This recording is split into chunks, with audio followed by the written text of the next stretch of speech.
All right, so our next stop led us here to Brian Block's place, home of the famous Barn Shop on YouTube.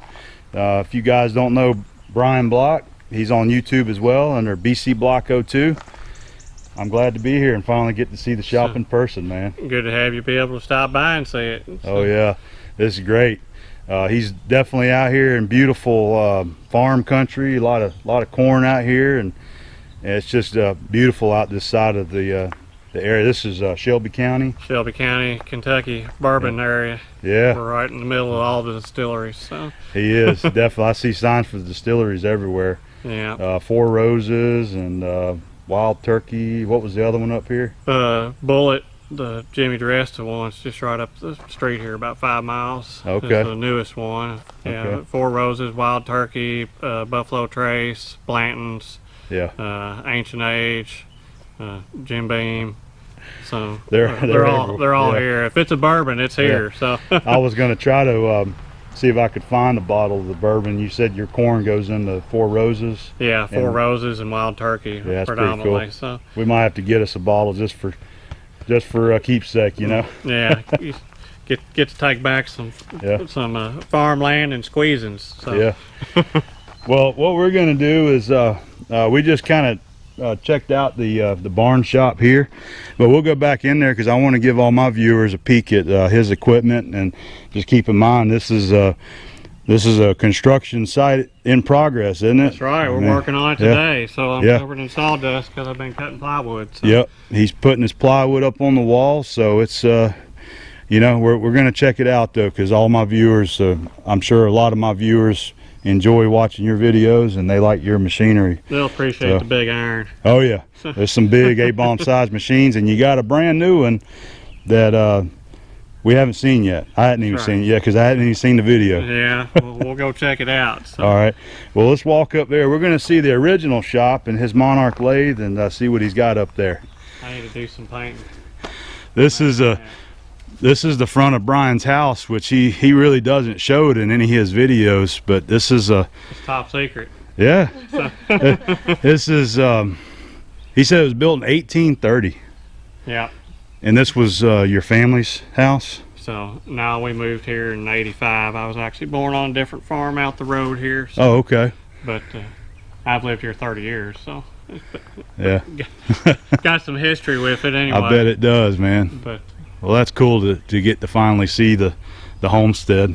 I guess technically it's a southern plantation because the slave cabin's around back. So. Oh, really? Yeah. Wow. So. We'll have to check that out, man. All right, cool. This is some more of his top secret hideaway stuff that we don't ever get to see in Brian's videos. Let's see what you got in here. Two old Chevrolets. What do you have here, Brian? 51 Chevrolet. First year Power Glide automatic transmission in that one. It's got like 26,000 actual miles on it. No kidding. Still smells like a new car inside. Really? It's got the paper on the sun visor that tells you how to shift the transmission and everything that came with it when it was new. And then this is the fastback version from the same year, which was last year, that you could buy a 4-door with the fastback on it. Really? So what year is it? It's also a 51. 51. So it's the two different versions you could buy in the same year. So what's the story with these? Were these in your family? So this one here, my dad bought in the late 60s, and then when basically antique automobile started to be popular in the 70s and 80s, he started doing car shows. And when I was a kid, we'd go to like Hershey, Pennsylvania and stuff, to the big car shows and show that car in the car shows, because it, you know, was an original car, basically like a new one from the dealership. So is this something that he bought this car with plans to restore it, and like most things, the plans just never came to be. I understand that. Time run out. So. Yeah. So it's full of parts. There's extra doors and interior and rocker panels and all kinds of stuff to fix it with. Everything except for the time it takes to do it. So well, what's your plan for this? Are you just going to keep it? I clean it up, and every now and then I'll take it out to shows, clean all the dust off of it and everything, and and take it to just some of the local cruise ins and stuff. What if you get some collector wanting to come and offer you a big sum for it? Is that something you would sell? If they've offered enough, yeah, probably. It's not that attached to me, but they're not really a super high valued vehicle. That one there more really just has value because of it being an original Yeah. with such low miles. That's pretty cool, man. Otherwise, they're about a $5,000 car. Okay. We found the air conditioner over here. So, I remember you showed this before. There's a lot of your 50 taper tooling there. yeah, that whole cabinet there is 50 taper stuff, and then that one's the beaver stuff that came with the boring mill. Okay. That I've actually switched mostly over using on my horizontal too. I don't use much of the 50 taper anymore. I've got an adapter that lets me use all that quick change stuff instead. Mm-hmm. And I mean, it's way better than unscrewing and screwing that drawbar bolt in, especially if you got multiple operations. The Johnson saw is still sitting in the way from where I had to run the I-beams out through the door in order to get them in here to cut them. I remember that. Some nice collection of tooling here. That's a little giant set there, isn't it? It's card. Oh, okay. SW card. Yeah. Starrett 224. 6 to 9. So there's the There you go. A-bomb size there. Yeah. It's a nice clean set there. Yep, got all the standards with it and complete. So, Nice, man. Camelback straight edge over there. The turbo parts everywhere. Look at all this. Shunk hydraulic Cat 50 stuff for the CNC mill. Oh, okay. Those are pretty slick. Where they use hydraulic pressure to squeeze around and hold. Yeah. So they're super, no run out virtually at all. Little Cincinnati here. Yep. Little Cincinnati. You got a little size on me compared to the K&T mill. 20 by 80 table on this one. So that's some Pretty good. major quick change in there.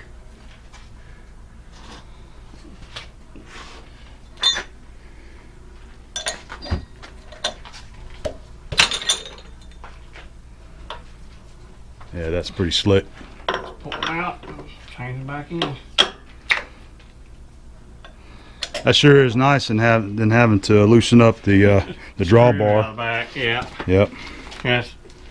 Face mills back there, Yep. boring mills on the shelf, the arbor supports. I think back you there. did you use that one for the you did a video heavy metal removal or something like that. It wasn't.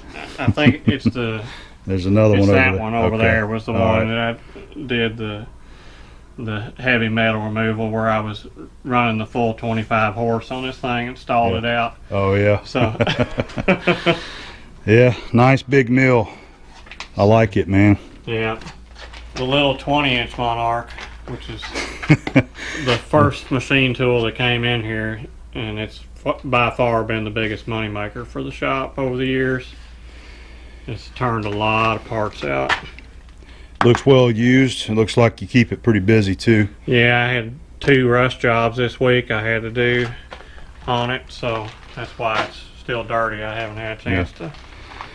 So this is it's very, very similar to my Monarch. Mine's a 16-inch and this one's an 18. Yeah, 18 Yeah. catalog, swings 20 and a half by Yeah. 96. Yeah, mine will swing 18 and a half, so it's 2 inches It's a bigger. 41. This is a 41. Mine's a 42 model. Yours is a Mine- little bit newer. Mine's a CY also, so it's got the lead screw reverse on it. Mine's serial number 9774. I think they're all consecutively numbered, so you could tell how many machines was between mine and yours in that year. All right, I'll look at that and compare it. I know during that I think Monarch employed something like 4,000 or 5,000 people during those war years, and they Yeah. were turning out like 100 lays a week or something. I think ridiculous. I read a really good article on that. I mean, they were bustling at the seams, man, whenever they were doing the war effort. But it didn't seem like they skimped any on quality because No. it's been an excellent machine. They wanted to build the world's best lathes, high-class machines that would last 100 years. Yeah, and I did a while back, and I had that portable Rockwell hardness tester, out, I went down there on the end of the waves to see how hard they were, and they were right at 60 Rockwell Yeah. on that flame hardened cast iron, which is why they wear so good. Good. It's pretty much tool steel. I know mine still look beautiful. Yeah. The flatways have some wear up close where you slide that Yeah. compound, but you know, up here they just get, This one here is still in real good mine's shape right mine's there. real rough right in here on the flatway. Yeah. It's just rough right there. I don't know what caused it all, but Well, a there's lot no- of it, the chips get Mhm. thrown down there on it, and even whether they're getting drug under the wipers or not, just the impact. You Yeah. know, it's like sandblasting over Yeah. years and years and years. You know, that's what mine look like. 80 years of Yeah. use, so it's not a spring chicken anymore. But There's his lathe tooling. yeah, Goes with it. got my lathe cart here, up to 2-inch boring bar. Yep. And it looks like you got a Loris and Dorian. Yep. I like the Dorians a lot because I can put 1.25 inch in them, and you only get 1 inch in the Loris. Oh, okay. I didn't realize that. Yep. And the fanciest drill bit grinder that's ever been made, that's the Sparrow Point. I didn't even know you had that. Yeah. That's cool. That's what makes these. So you got the tip on that. Oh yeah. There's no flat on it. Yeah. It curves all the way around, so it's all the cutting edge. Yeah. And these drill bits will self-sent. They never walk. When they go down, they just go straight. They don't Oh, that's do cool. like that. So they're pretty slick. Yeah. And they break a chip better too, seem like. But you can adjust this thing. You can change the angle from anything from flat to way like a 45 tip. Mm-hmm. You know, 90 degree. I wanted to show this too while we're here. This is big pedestal grinder. Standard. Standard. All right. He's done some tool grinding on this thing in some of his past videos. That's the whole well pump. Yeah. The handle broke off of it afterwards. That's cool, man. So, That's the first time I've seen something like that in person work. yeah. A hand pump. Yeah, that's neat. It's actually, this is a hand dug well as big as this concrete piece. Yeah. 25 feet deep. Yeah. And it's all stone lined on the inside. So And that was your first. yeah, You said you- that was the first cast iron thing I welded up probably when I was 12 or so. Oh yeah. Yeah. That's cool. Yeah, that's neat. So we're gonna work our way down to that big curved roof building. Yep. Okay. He's got a lot of property out here. He does his own corn. Rare Dodge in the weeds there. It's a 67 Custom Sport Special. It's got factory bucket seats in it from 1967 and a console. I think Alex would like that. So He'd probably like to get his hands on that truck. yeah. He'll put him a Magnum V8 in that thing and drive it down to the Cars and Coffee. Yeah. What do you? 318 in it, so it'll be right. Oh, it's Right at ready, home. ready to go. What did you use this building for? This is a tobacco barn. Oh, cool. For hanging tobacco in, which we don't raise anymore, but I have rented it out in years past to other people that raise it. Okay. This is your big rig here. Yep, that's the Kenworth. Is that you use that to go get equipment? I do, or did. That's why I went and got the Giddings and Lewis with. Oh, okay. You should have took that to get the My radial arm, man. So, yeah, Oh, there's the.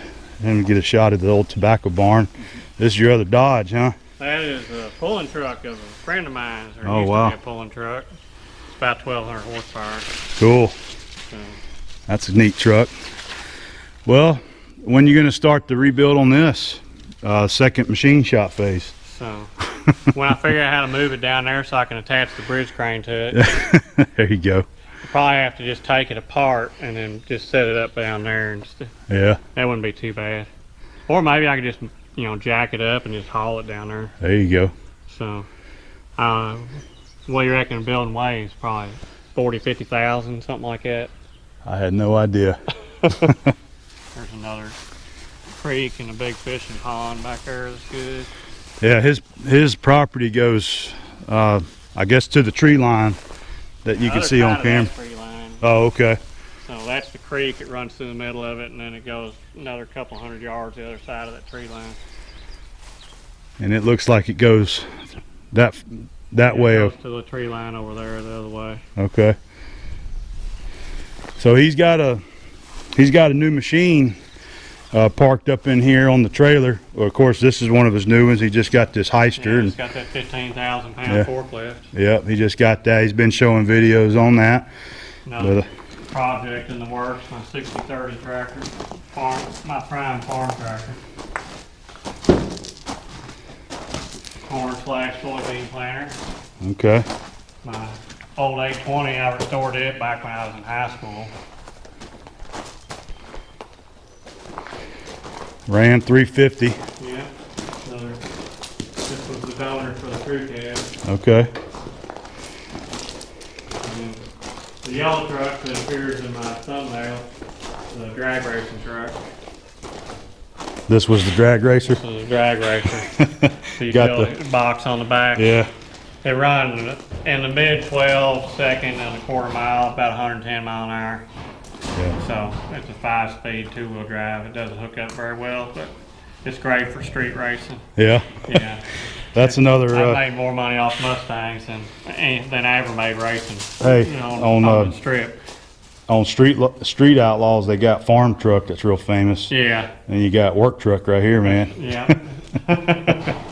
So Cool. It's got a 5-inch exhaust out the back, but it's got a full semi muffler underneath of it, so it sounds like it's stock. You can't tell anything. Oh, But okay. it's got twin turbos on it. Yeah. So yeah. And you just don't do anything with it right now, or No, I mean, it needs a. Well, it's one of the boring mill projects. The deck of the block is warped about 5 thousandths. Okay. And so it needs to come all down and get remachined. It won't hold a head gasket at 85 pounds of boost. It blows it about every time you go down the track. So Huh. I quit running it until I can fix it. So that'll be one of the projects, is pull the motor out of it and resurface everything and put fire rings in it and get it to where it'll reliably hold up. I'm gonna get a couple pictures and share it with Alex. He'll like this. Yeah. Backside of the Monarch.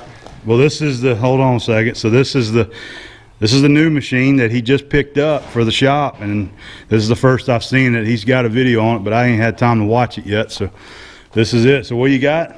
That's a Series 90 Monarch, 40-inch swing, 25 over the slide. So you can run a 2-foot diameter shaft on it, easy enough, and 180 between the centers. Cool, man.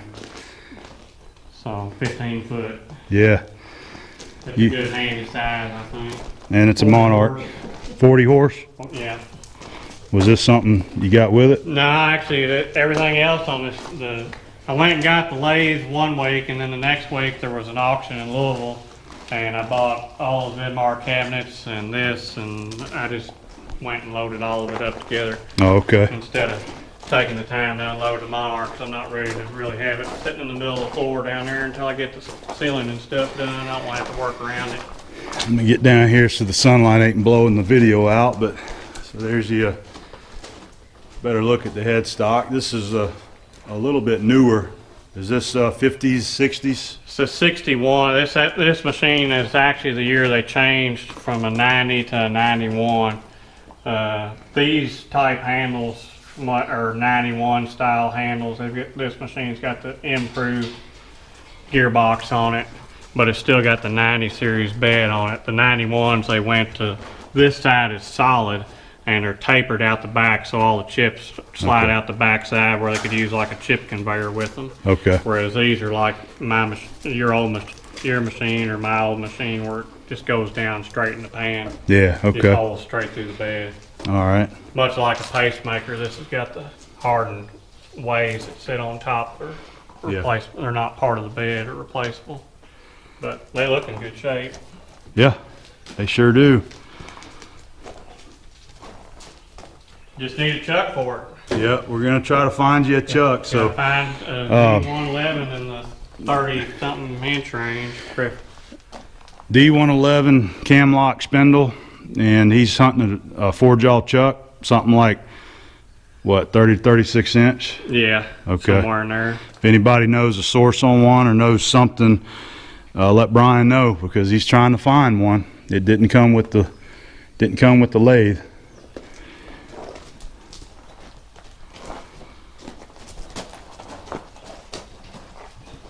Nice machine, man. I like it. You even got you some rollers. That look like some Anderson Brothers right there. Yeah, I don't know if they've got the name on them or not. It should be on the side of that bearing cover. Anderson Brothers. Yeah, it's an Anderson Brothers. Yeah. Rockford, Illinois. Those are the, see, I've got that and we got them at work, but yours is the larger swing version of the A-frame than mine. I think mine's 21 inch. I don't know what that is. That's a lot bigger though. Yeah, I don't know what the story is there, if they broke one or how it come to no longer be there, but that's what made it affordable. Oh, okay. I guess it was $25. That's a shaper vise there. Milling machine vise. That looks like some auction scores. Yep, now all this all comes from the same auction, so. I imagine you got those for pretty cheap. Yep, yeah, I think 50 for one and 30 for the other, I think. All right, we'll come around here where we can see your cabinets that you got. They were the real deal. This was, these were auction. Yeah. Are they Vidmars, Lista, or? I think they're all Vidmars. I know those two short ones are. Not sure. These got different. That one I think is Vidmar. Well, these are the same. Okay. Man, I'm jealous. I wish I had some like, I'm always on the lookout for these kind of locally, you know, and they're just so rare to come up on Craigslist.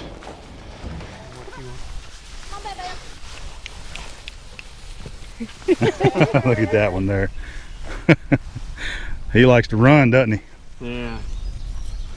The other one's back there.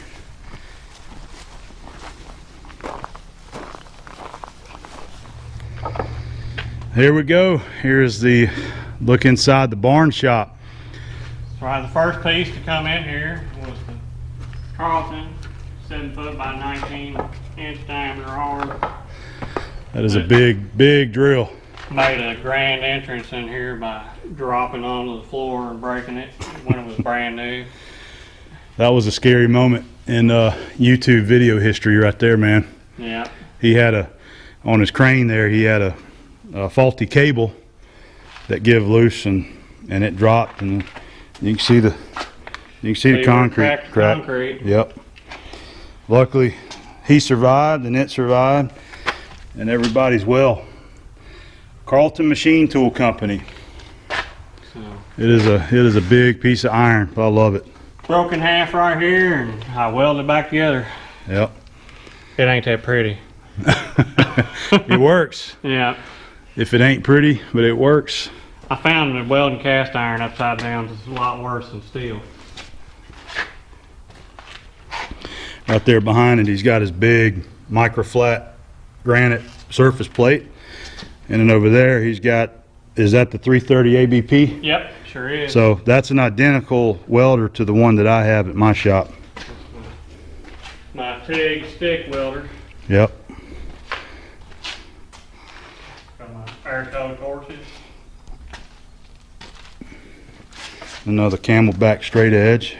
I've actually got two of these identical that I'm going to scrape to match so that I can use them like a longer straight edge by flipping them over and then taking my level and going between the pads on it. Oh yeah, that's cool. And then I can just leapfrog them Yeah, to do whatever length I want. that's cool, man. So these will be Yeah, these Scraped will be in. scraped to match identical height. nice. So Okay.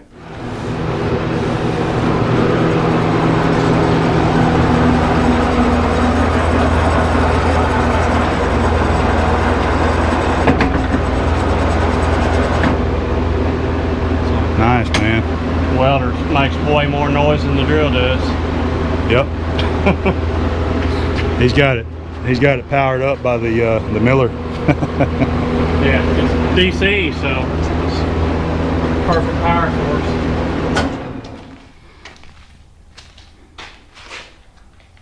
Just checking out his structure for the bridge crane. 660 hand drilled 3/4 holes in that. Yep. He's got his building, you know, the original column sitting on the top beams there, all the way down the building. Didn't you say that was a, oh, is that a Manning, Maxwell, and Moore? For some reason, I thought you said it was a box Shaw. Yeah, it's a Shaw box. Okay. Manning, Maxwell, and Moore was apparently a division that sold predominantly railroad stuff as like they would package stuff and rebrand it and sell it. Okay. So Shaw Box built the crane and Manning, Maxwell, and Moore sold it, I guess, under their name. It's kind of like a Taiwanese lathe. Okay. One outfit builds it and 10 different people sell it. I got you. So It's all manual. You got the chain down here. This one runs it up and down the beams, right? yeah, moves it length of the building. Yep. And And then you got a chain fall hook to it up there, I see. yes, you don't have to pull a mile chain. I got a 3-ton chain fall on there. So Okay. just move it side to side. These are the controls for the main hoist for the 15-ton, and then this here runs the 3-ton. Yeah. Okay. Plenty good enough for moving stuff on and off the Definitely. machine, even little 2,000-pound transmission cases. Yep. So, So I think he just was telling me he'd set that up this morning, and he's getting ready to.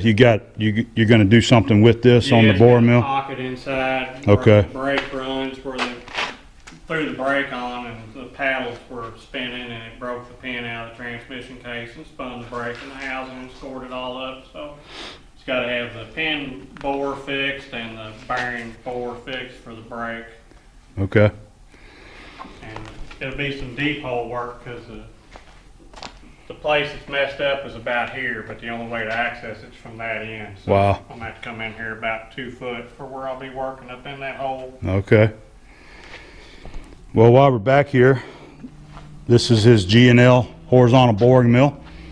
He's got a lot of videos on getting this whole, well, you know, even the slab set up for your outboard support rails and getting it in place. He's got a good shot of hanging this thing on his bridge crane for like a whole day.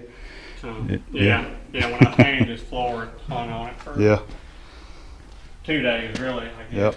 And, so that was a little bit of a test to be sure that it would be able to handle unloading the Monarch, man. Yeah. This And is 47,000 pounds when it's together, but it was in 3 pieces when I put it, well, I guess 5 pieces when I put it here. Yeah. But these runners are not super heavy.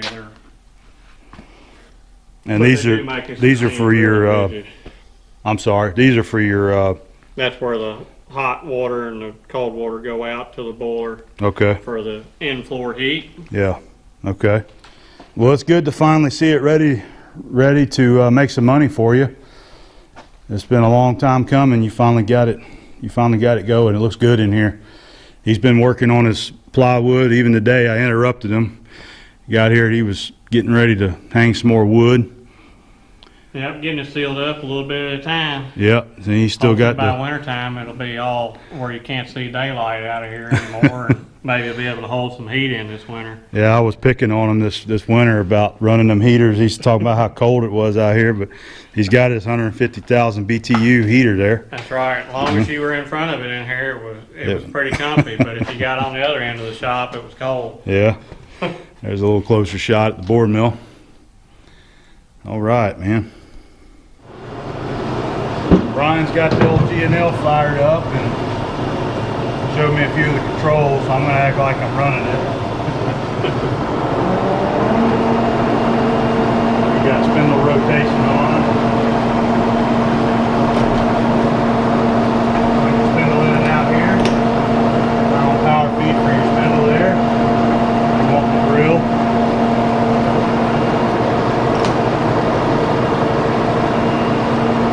Reverse it.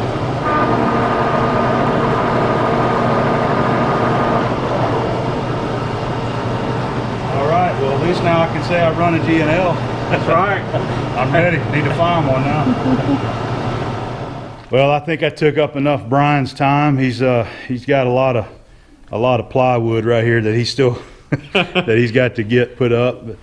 But we're gonna end this one, and Abby and I are gonna go ahead and head over to Louisville because we got our YouTube meet and greet tonight. That's right. So Yep. once I get done putting up this plywood, I gotta get cleaned up and Yeah. go down and have a good time for a while instead of doing some work. So looking forward to that. Yeah, I am too. I think it's going to be good. You know, there's going to be me, Brian, and Steve, and Steve Barton's going, and there's quite a few viewers that said that they're going to be going too. So I'm looking forward to that.